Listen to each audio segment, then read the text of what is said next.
Here we are. Here we are. Here we are. It's just me again. Hopefully, like it. Let me know. Let me know. But it's just me again. We have a really great topic today. Very excited. Welcome to another Good Gut Live. One of the benefits of watching Good Gut Live is if you're watching live, you get to interact live. So that's always great. And if you're watching this later, thank you for watching. Welcome to Good Gut Live. This is a Good Gut Live podcast episode if you're watching this later. So that's great as well. Today's topic, can we fix our food system? There's so much. As I'm talking about this live, it's October 18th. If you're watching this later, hope it's not too far in the future. It's usually not, but really, really big talk about our food system, really big talk about additives in food. We're going to get into the good, the bad, the confusing, all of it, answer your questions. For those that don't know, my name is James Marin. I'm an integrative registered dietitian, environmental nutritionist, the co-founder of Married to Health, which is an integrative dietetics private practice.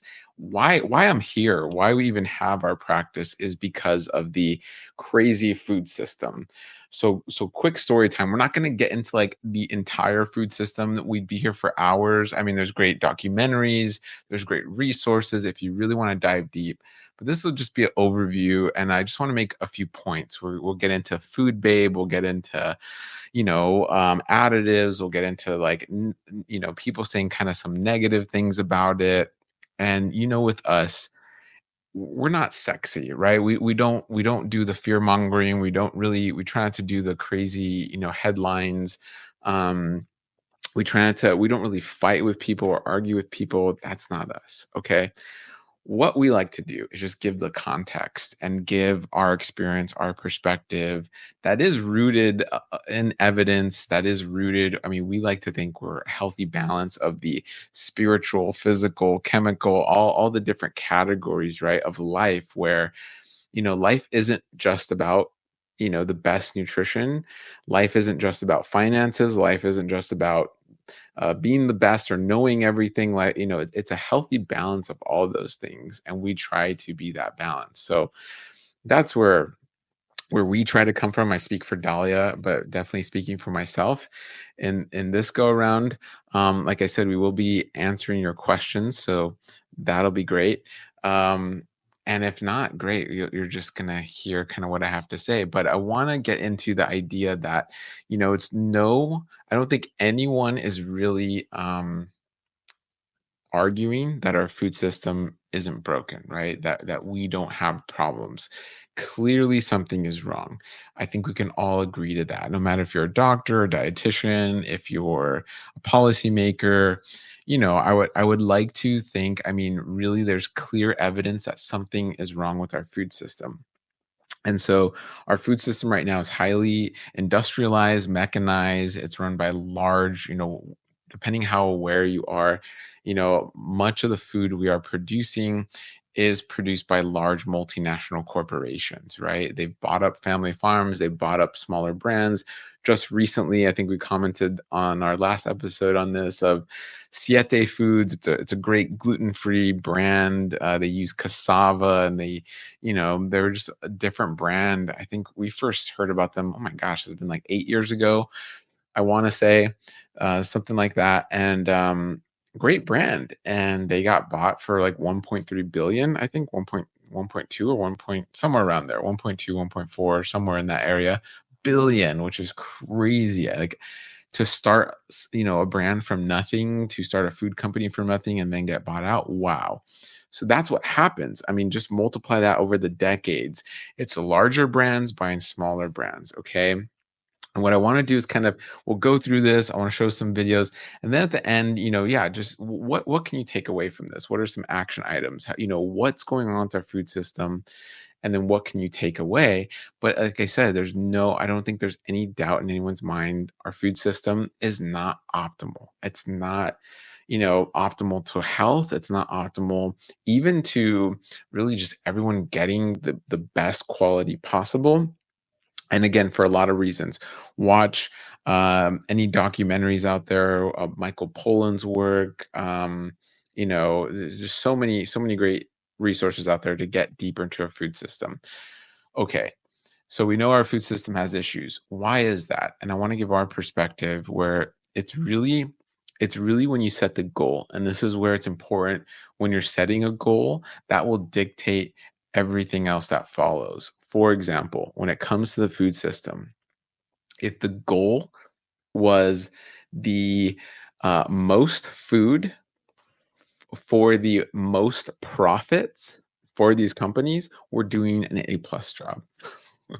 Right? So that's the which that is the goal. That is the goal of the US food system is to maximize food production and maximize profits. In that scope, we are doing great. We have an A plus food system in that scope. So what's the problem? Well, the problem is that's not all that matters, right? Is just producing lots of food and maximizing profits. Those are not metrics that we as a society should focus on. That's really it, guys, right? That is the essence of this of like what's wrong with our food system?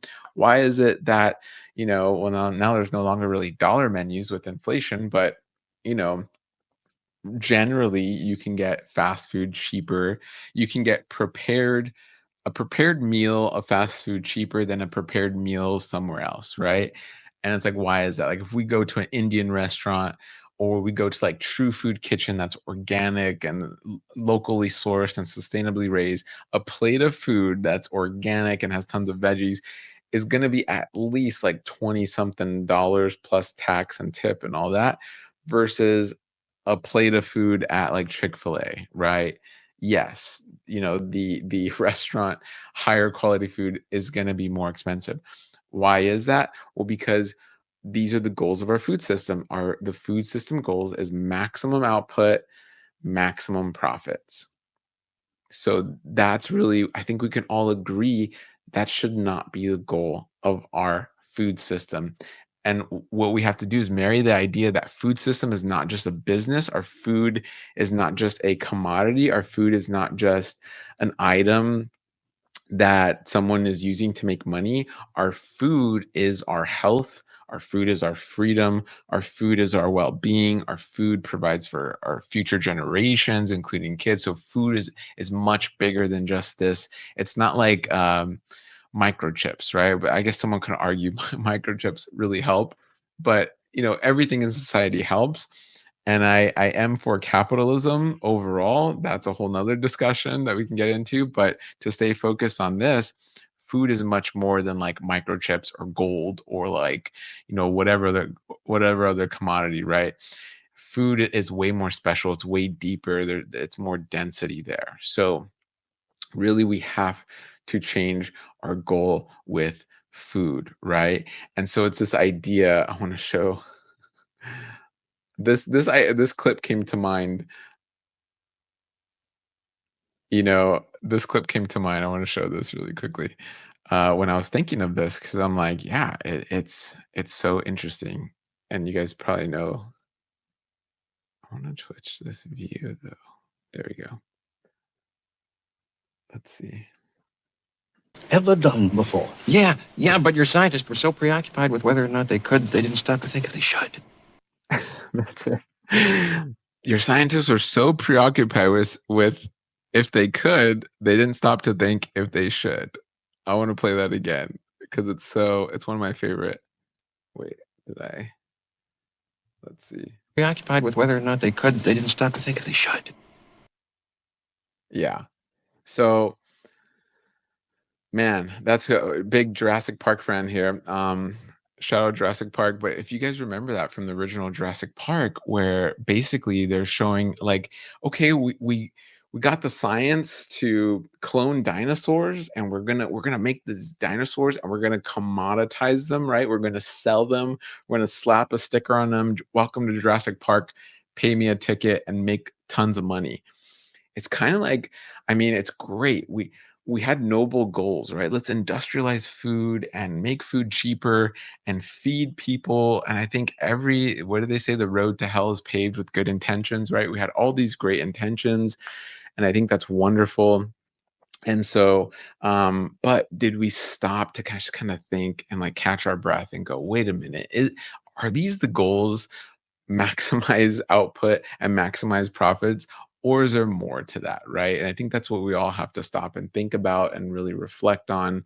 And you know I don't know, likely you're a patient of ours listening to this, or you're someone who's seeking health knowledge. If you are someone in a decision making position, think about this, right? Like, I don't know who this is going to reach, in particular, but typically it's someone in our community. And I will show you how you as an individual have the power for sure, but especially if you're someone who owns a food business, who owns a restaurant, or even is part of a larger company that either logistically or processes or grows food. It's really thinking about this, guys. And so I am making a point here, okay? I will get to this point because this is a huge beast. And what they say is it's great once we need to turn, but imagine you're on this massive ship. It's like 2,000 times bigger than the Titanic. In order to make a 180 turn, it's going to take a wide and slow turn, right? This is a massive system that we've been building. This is a massive, massive ship, our food system that we've been building for a very long time. So even when we realize, oh, something's wrong and we start to turn, it takes a lot of time. And that gets to the point where I'm sure you've heard of the whole Kellogg's drama going on, and Food Babe has done this before. Shout out Food Babe, and all of those. And like Callie Means is on Joe Rogan, and like you're hearing all these great people, and shout out to a lot of people beforehand, even like 50 years ago, pointing this out. Shout out to like Upton Sinclair, right? Like for those of you that don't know Upton Sinclair, let me pull it up. Um, I should have had that up. Uh, Shout out to the jungle, which, if you want more proof that this has been going on for a long time, um, the jungle was a book. I'll throw this up. I'm not a fan of Wikipedia, but it'll give me a good date. So I'm gonna show you guys this because this has been a topic for a very, very long time. Okay. And for those of you just listening, I threw up The Jungle, which is a book by Upton Sinclair, and it was really showcasing the horrible conditions of really just factories, but especially the meat industry. And so this was published February 26, 1906. So really at the turn of the century, at really when this was very, very new. Um, this was getting into this idea of the meat packing industry and us mechanizing things and industrializing things. This goes back at a time in history when child labor, and this goes into like unions, and people were just mistreated. The meat industry was part of that, where we need more meat, we need more chicken and sausage, and so we're just trying to systemize, mechanize, but again with the goal of maximizing output and maximizing profit. It wasn't like a goal to be like, are our workers healthy? Is the product we're putting out safe? So that's where the FDA came into play, and that's where government had to step in and go, wait a minute, there's tons of bacteria in this, or you can't, defecate where you're trying to process meat, right? So it got into all this what we now see as common sense, but there was a time where and really there's for a long time this has been an issue of really, again, companies having the goal of maximizing output, maximizing profit, but instead, or they should layer on saying maximizing human well-being. And really, really to take that even further, and what we're coining and others have coined is regenerative nutrition. So it speaks to regenerative nutrition, meaning the food products we make are going to enhance human health as well as enhance the environment, whether that's the factory, the farm, and the local urban or wherever this product is being sold. This product is going to help you nutritionally as well as help the environment, which is all of that. Like I mentioned, that is regenerative nutrition. That is where we're kind of moving. Okay, ideally, at least some companies more than others. Um, so a lot there. I mean, we can just leave it there and talk just on that. Um, so definitely a lot there. But you know, uh, I'm seeing this. Courtney, what's up, Courtney? Yes, I'm so happy this big ship is turning. Yeah, I mean, we're trying to turn, and this goes then to then what you're seeing, right? You're hearing the Food Babe kind of call out. Um, kind of call out what's happening, kind of calling out big food companies, that's her niche. That's what she's been doing for a very, very long time. She's calling out Kellogg's right now, and they don't like it. And I get it. As Kellogg's, you've been around for a long time. I went to Cal Poly Pomona, who has a lot of grants from Kellogg's. This is much bigger, than we think. Um, and it goes back to like, she's talked about so many things for so many years, and whether you like her or you don't like her, you do have to appreciate the fact that she is bringing attention to a lot of issues that's going on. So I'm going to show you, like, I'm going to see, like, yeah, just to pop this up. Like, thank you for watching this. We hope you know by now, Married to Health really does everything we do coming from a need in our community, a need from our patients, a need from being dietitians for over a decade, from running our own private practice. And we continued that when we formulated Gut Nurture. So if you didn't know, Dahlia Marin, RDN, LD, CGN formulated Gut Nurture along with Complement. We truly believe it is a great complement for your gut health journey. Why is that? Well, it's low histamine, it's low FODMAP, it's organic, even the package is compostable. We really designed it with a patient in mind that is wanting to eat more plants, that needs to eat more plants, but is struggling to eat more plants. This is that bridge. We also designed it for the person who's just like, I want to boost my gut, I want to feel really good, I want to help with the structure, function, and population of the gut. This is unlike anything that's really out there in that, as it's focused on being a prebiotic, not really a probiotic. So the idea here, you can think of Gut Nurture as compost for your gut ecosystem. It's not trying to force seeds and the probiotics in, it's trying to create a beautiful environment and a beautiful foundation. So any seeds you get from the fermented foods you're eating, from your environment, from the beautiful habits you're building, whether you're working with us or not, they are going to fall on this beautiful, healthy soil with this beautiful, healthy compost and create a lush, beautiful ecosystem and garden, creating an abundance of fruit and postbiotics that are going to keep you healthy and thriving. So click down below, learn more about Gut Nurture, and we'll continue with the episode. This is, I think, one of the new, don't let Kellogg get away with this crime, keep pressure on. So it's really just putting pressure on Kellogg's, really with the fact, and what she's pointing out is the fact that in the European Union, the EU, there are ingredients, or I should say less ingredients in the same products versus the American version. I wonder if she has a picture on here, but she's been talking about this. So many others have been talking about this.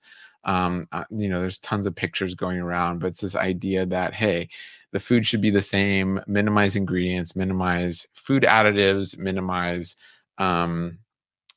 processed food additives, artificial colors. Okay. That's good. What's the problem with that? What's the problem? Well, this is where, just like in any topic, you'll get some pushback. So I also want to show just some of the pushback, right?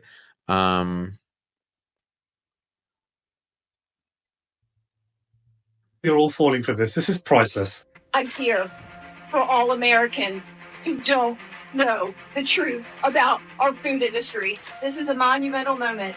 We are going to march to Kellogg's to deliver over 400,000 voices and demand they meet with us. It's time for Kellogg to do the right thing for American families. We deserve the same safer cereals other countries get.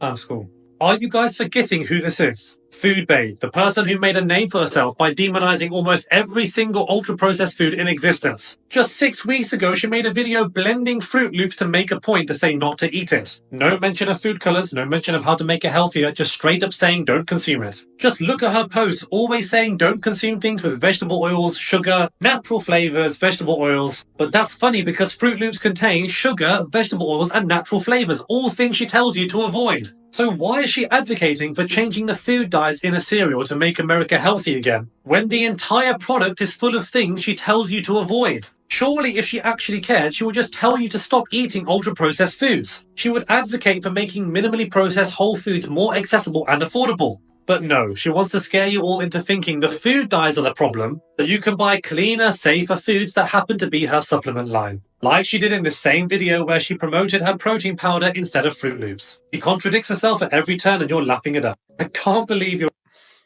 So to comment, shout out Dr. Ids. Nothing against Dr. Ids, but he's bringing up the point that she's thinking we're going to save the health of the US by making processed foods healthier. And this is a point. I mean, he's commented on his platform. He has a pretty large platform. So, I mean, just like his post makes it look like he's anti-food babe, but then he'll clarify like, no, he's not, like, but it's silly. And the way, I guess, just kind of the approach is like time for school and blah, and very, very negative, right? But I get what he's saying, and that's where we want to provide the context where I don't think, and we've met Vani, we've talked to Vani through mutual friends and at different events, and I don't think, and this goes back to the point I was making before, this has been an issue for a very, very long time. This is a very, very big ship to turn. And I don't think we're going to do it just right away. I don't think Food Babe, I don't think whoever you're listening to, RFK or I mean, keep listening. Dr. Mark Hyman, all these big names in health that we see in the mainstream. I don't think any of them can just be like, all right, everybody, let's turn. And we all just turn it in one day. I think this is going to be a process, but more of us need to talk about it. More of us need to get to work on this. And we all kind of have to put our hands on the wheel. Some of us will have bigger hands and in higher places. Some of us will have smaller hands in lower places and help to turn this ship, right? While at the same time offloading the ship and making the ship a little bit smaller over time, and all of us working together in different ways, whether you're an individual mom, you're a grandma, you're an aunt, you're a dietitian, you're a doctor, you're a senator, the list goes on and on. And so what I will say with Dr. Ids is we have to be careful with the thought process of, if it's not perfect to begin with, we shouldn't be saying it. I'm not really for that. And a lot has been made in the organic argument, right? Organic isn't perfect, so what's the point? It's silly. Organic uses pesticides, and so does conventional. What's the point? The point is that we need a stepping stone. The point is that small changes add up to big changes, right? So, yeah, Food Babe is focused on Kellogg's and like Fruit Loops, okay, but we have to start somewhere. It is smart of her and really everyone kind of getting behind this to start somewhere and really just show a juxtaposition to show that, hey, the EU has Fruit Loops with less ingredients than the US. That helps the everyday person go, oh, why? And ask some questions. So I think there's some use to that. I don't think, and again, actually speaking to the person, because everyone's kind of different on Instagram or TikTok or wherever you're seeing them than in person. I don't think Food Babe, and maybe we'll have her on one day, I don't know. But I don't think Food Babe is saying we need to eat Fruit Loops, right? Even if we decrease the ingredients and we need to eat Skittles and we need to eat, no, but the point is, hey, as a low-hanging fruit, as just the bare minimum, if these products are here, let's not add really faulty, or what's the word I want to use? Yeah, like just overly detrimental products to them, right? Like, yes, they're candies or they're sugary cereals, which we should not be eating. But hey, at the very least, use some beet juice to color them, right? And not a detrimental, red number 40, which we know has deleterious effects to human health, right? I think she's just going for this low hanging fruit that a lot of people can rally behind and get behind. So to kind of comment in a negative way to that, I think it is a little short-sighted. I think we need to see the bigger picture here. I think we need to understand the massive, I just think the massive ship that this is, and understand we need to start somewhere, right? Because even Dr. Ids is saying, hey, um, I don't we should eat less processed foods. We should eat healthy. We've been saying that for years and years and years and years. But the issue is there's some really systemic issues here. There's some really systemic conflicts of interest. There's really systemic goals and thought process that aren't in alignment with that. And we need to start hitting that head on. We need politicians to get involved. We need petitions. We need, there is a need for that. And there are people who are called to do that. And I appreciate them. So hopefully that makes sense. I just wanted to add that context. And then there's also this too, which I think was another interesting um that I want to show. And it really kind of breaks down kind of another side to this a little bit. Um Let me show you guys this. Absolutely dragged in her comment section right now after making this Instagram post. What was the post about, you might ask? Well, it's pretty simple. She was calling on Kellogg to remove harmful artificial food dyes from the cereals sold in the United States. She was citing a food blogger named Vani Hari, also known as the Food Babe, who pointed out that the US version of Fruit Loops has a bunch of artificial food coloring in it, red 40, yellow 5, blue 1, yellow 6, yada yada.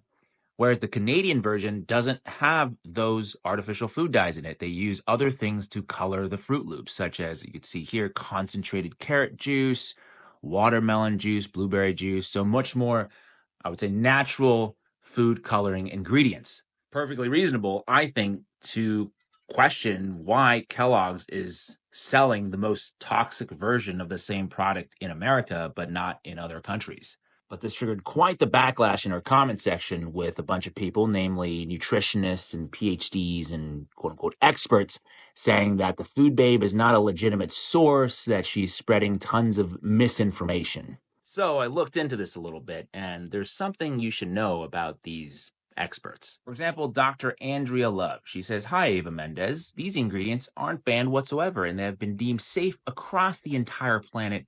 The Food Babe is not a credible source of information on these topics at all." Well, this is Dr. Andrea Love. She's got all the right credentials. She's an immunologist, microbiologist, decades and decades of experience in training and clinical research, yada, yada.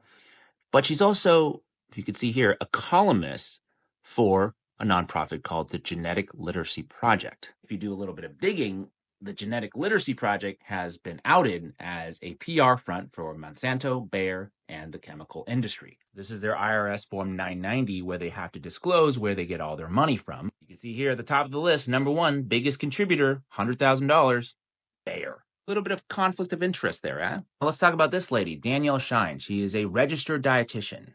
She says that, unfortunately, Ava, you've been misled. The Food Babe is not a qualified food nutrition professional. She lacks crucial food, nutrition, and health science knowledge. Without this foundation, everything can appear to be a threat to health, which simply isn't true. Well, something that is definitely true is that, according to the Washington Post, the food industry actually pays these influencer dietitians to shape your eating habits. They say that registered dietitians are being paid to post videos that promote diet soda, sugar, supplements on Instagram and TikTok. And another fact we know to be 100% true, unfortunately, sort of an inconvenient truth, is that the Academy of Nutrition and Dietetics has a record of quid pro quo with a range of food giants, with money being tracked flowing from big food into the hands of these nutritionists and dietitians. And guess which company just happens to be one of the highest contributors of the Academy of Nutrition and Dietetics? Of course, Kellogg's. And so now you see how all these experts work, right? It's pay for play. They can cry misinformation all they want, but the receipts, they don't lie. So we can't discount money shaping. This started with money of going food companies wanting to maximize profits, maximize output.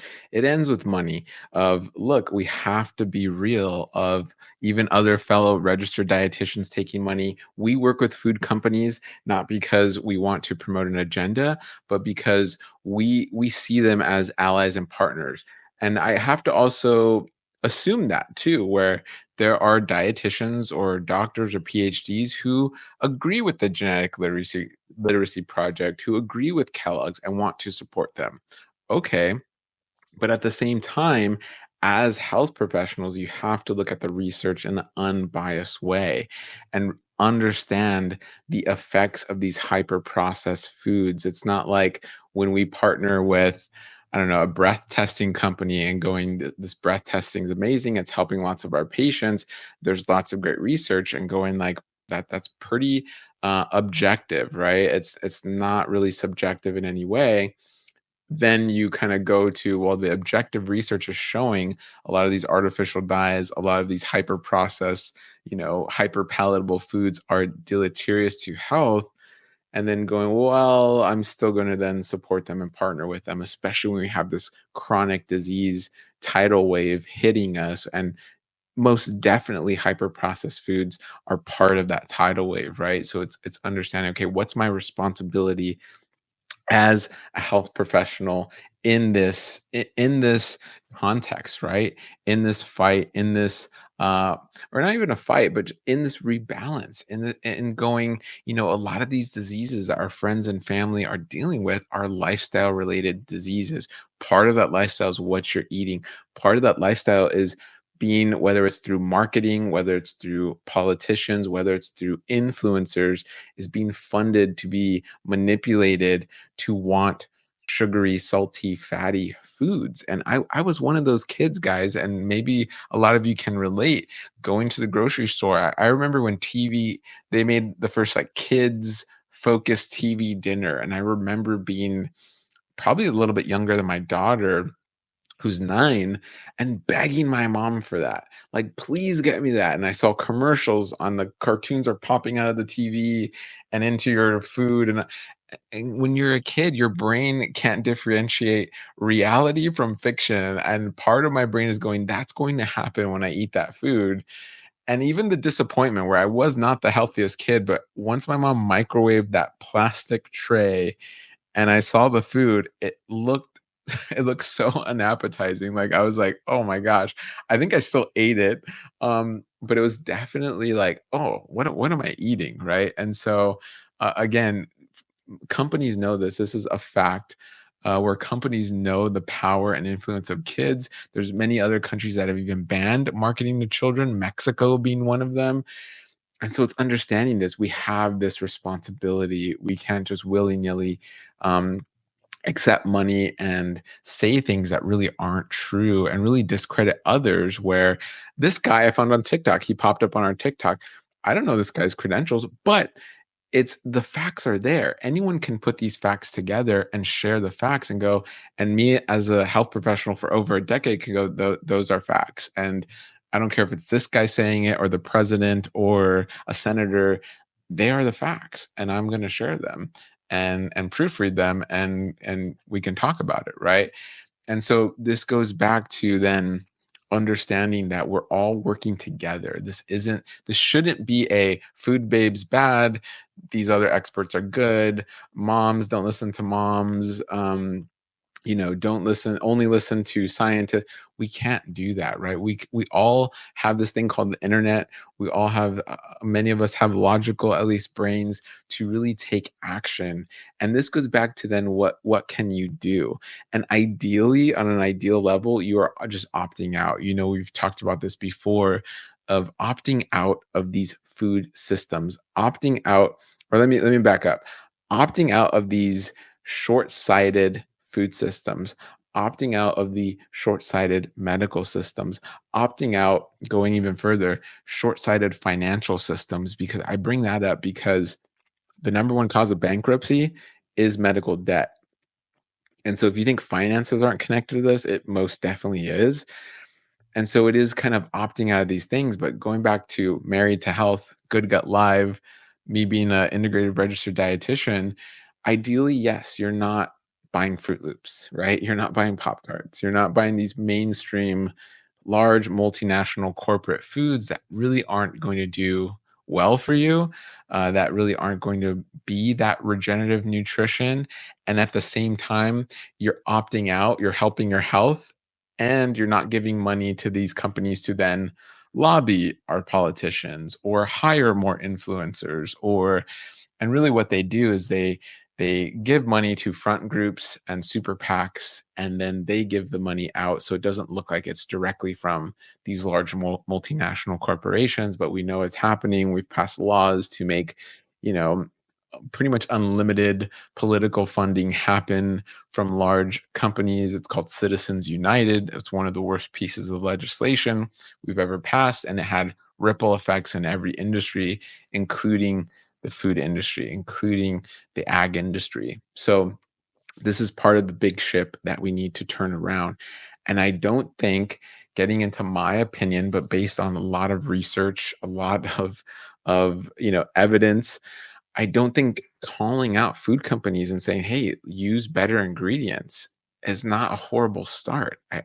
I don't think, there are others who are helping farmers. There are others who are helping patients one on one, and we're part of that, right? And then there are others who, Bonnie was a mom, right? Food Babe was a mom going like something's wrong, and she had her own personal health journey that she's shared, and she realized something's wrong with our food. And just like many of us, when we change our food, when we change our lifestyle, we found our bodies changed, our gut microbiome changed, our symptoms changed. And there's absolutely nothing wrong with that, right? There's nothing wrong with having a stepping stone of change, especially if it's in the right direction. And that's what really Married to Health and Good Gut Live and our whole tagline of Heal with Each Meal is all about. It's about, with every meal, not even with every rally, with every vote, with every politician, it's with every meal you have the ability to change your gut microbiome. That is in the research. Even more important, you have the ability to change your environment. That meal you're purchasing has the ability to send money, take money, move money, and it's powerful and it adds up. So that is really the Heal with Each Meal logic and mantra. And that is what we want to empower you all with. So hopefully, hopefully this is coming through in the right context, right? We're not hating, we're really trying to unify. We need to come together more than ever.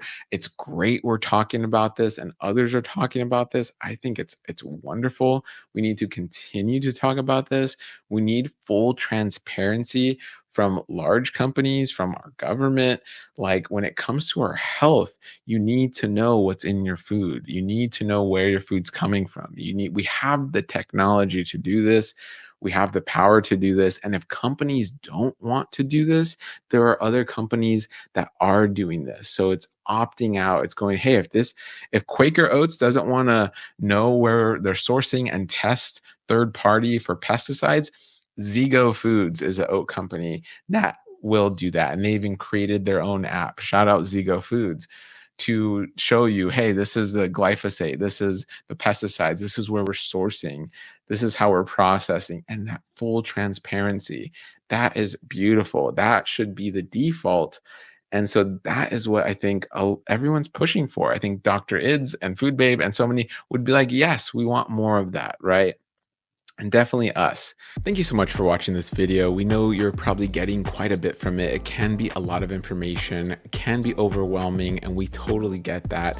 Dahlia was there not too long ago, suffering with IBS and SIBO-like symptoms. She was hunched over very often, bloating, gas, constipation, diarrhea, skin issues, hormonal issues, the list goes on and on. So we know this. We've been in practice now as registered dietitians for over a decade, and we created our Good Gut SIBO IBS program for you. If you're experiencing IBS, SIBO symptoms, IMO, SIFO, the list goes on and on. If you're like, I'm not really sure what this is, click down below. We have a free assessment for you, and that'll likely lead you to our Good Gut SIBO IBS program, which is chock full of information we wish we had. It's information that we're giving to our patients, so it's all at your fingertips in one package. It's 7+ hours of video. It is dozens and dozens of handouts. It's tailored meal plans and recipes to truly help you get to the root, to truly help you understand what's going on so you can truly heal with each meal. Check it out down below. So to summarize and to answer this question, can we fix our food system? Yes. I think many of us have been trying for decades and decades, and I don't think we should turn anyone away. We need everyone we can to help in this fight. If you're a food babe or food grandma or food auntie or food mom, whatever you are, whatever you decide to be and how you decide to help, we need your help now more than ever. Get involved at your church, at your kid's school. But first with you and your home is a great start. And then go out from there. I've seen a comment come in. So this is Good Gut Live. So I'm seeing some comments and I'll check some other links. Courtney, what's up? I've got my teens listening in today. Thanks for talking about this. We all just need to do a little bit to learn. It's overwhelming, but little things make a difference. It is. It's a big, big ship, right? It can be extremely overwhelming. Trust me, we've been doing this for over a decade and it can be extremely overwhelming. But what's cool is some resonate with Food Babe. Others, this could be, your teens probably know like Logan Paul, and they're trying to do Lunchly, which is a healthier Lunchable, right? There's so many in their area trying. I don't think Lunchly is like amazing, but I appreciate the effort, right? Who was it? Tom Holland was just on Rich Roll, and he's promoting non-alcoholic beer that's like, locally sourced. I think it's organic. I don't quote me on that. But it's even this idea of the younger generation moving away from alcohol. That's a great, I'm not working on that. Tom Holland, Spider-Man, is working on that. Great. And he shares his story about alcohol and being pressured and, Hollywood parties and having to drink alcohol. So he's now making a non-alcoholic drink. Wonderful. That's going to be amazing for gut health and everyone's health and really removing that stigma of having to drink alcohol, right? So everyone's kind of in their own lane, but we can all come together. We can all kind of like give each other that nod and that wink when we see each other, even side by side. What's up, Stacy? So I was there. The change starts with us. Yeah. Were you at the rally, Stacy? That's so cool. At the Food Babe rally. Was that in our I was not aware what that was. I think that was maybe in was it in I don't think it was California Capital, was it? I'm not sure. If you're still on, let us know where that was. But yeah, it's so important whether you can show up to a rally. Okay, there's power in that and showing a lot of people come together and really show visually, those in power, whether it's our state or federal level. Wow, a lot of people care about this. We probably should look into this. There's power in that too. But even like I said, if you're a mom, if you're a dietitian or nurse or doctor, and just becoming more integrative, right? If you don't even know what integrative means, learning more about it, learning more about nutrition, the food you're eating, you start wherever you feel. And I would say a good start is with yourself. That's always a good start, right? Is first strengthening and loving yourself. And then it starts to ripple and diffuse outward a lot easier than you having a lot of issues and struggles and you're trying to start somewhere else. That you can do that, but it's a little bit hard if you're not okay, right? So if you're someone who is struggling with gut issues or with whatever, high blood sugar, heart disease, if you came back from a doctor's visit and they're like, I have plaque and I have PCOS or I have XYZ, start there, right? You're likely listening to this because you've been searching for answers, or maybe you are one of our patients, or you're continuing on your health journey. That's wonderful. You're on the right track, right? That is beautiful. That's why we're here. That's why we have our little corner of the world platform and doing what we can. I want to shout out, make sure you're on our email list. So if you're watching this later on Spotify or Apple or iHeartRadio, wherever you're rewatching this, YouTube, make sure you're subscribed. Go to marytout.com. We're going to be doing an amazing in-person event next year. We're really being called to do an amazing regenerative farm event. So what this event is going to be is the how. We know the why. I think a lot of people know the why, and the why is very important, and that's wonderful. But the idea of the event we want to put on is you go to a conference or you hear a podcast, maybe you learn more, and then you go in your life and you're like, okay, now what? Well, we want this event to be the now what, right? We want the event to not just be where these amazing doctors and farmers and dietitians and healers come to share the latest research which is kind of the why. We want it to be where they come and share the latest how. This is how you do it. We've been doing it. This is how you do it. So it's going to be exciting to eat the food from the farm, to be on the farm, to learn on the farm, to just be immersed in the farm and learn more about regenerative nutrition. That's what we're planning for 2025.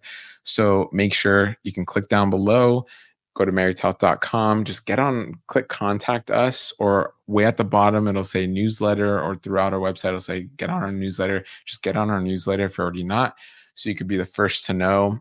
I hope you enjoyed this topic. I love to do these little solo topics and just talk about really things that are near and dear to my heart. I love talking about things that I'm seeing kind of in the mainstream, which is great. Again, it's not perfect. It's not about perfection for us. It's about progress. Are we making progress? Certified organic. We needed certified organic to get to certified regenerative organic. We need to call out Kellogg's in order to get to a better place where we have a healthier food system. We need to call out politicians and funding so we can reverse bad legislation, right? We need this progress, not perfection. So no one's going to be perfect. We all will never be perfect, but we're going to make a lot of progress, especially together. So thank you all. Courtney saying, can't wait for the event. I can't wait. You're going to be hearing more about it in the coming months and into next year. So we're very, very excited. And yeah, make sure you stay tuned. Again, Good Gut Live is live pretty much every Friday. You can catch us on Spotify, Apple, wherever you listen to podcasts. You can learn more about our team of 8 registered dietitians, all with different specialties. If you want one-on-one care, just go to marythealth.com, connect with us. And as always, heal with each meal. Until next time. And if there's a topic you want to listen or hear more about, have us comment on, just comment down below. And we are happy to hear your feedback for sure. All right, everybody. Have a wonderful Friday. We'll talk to you all soon. And again, heal with each meal.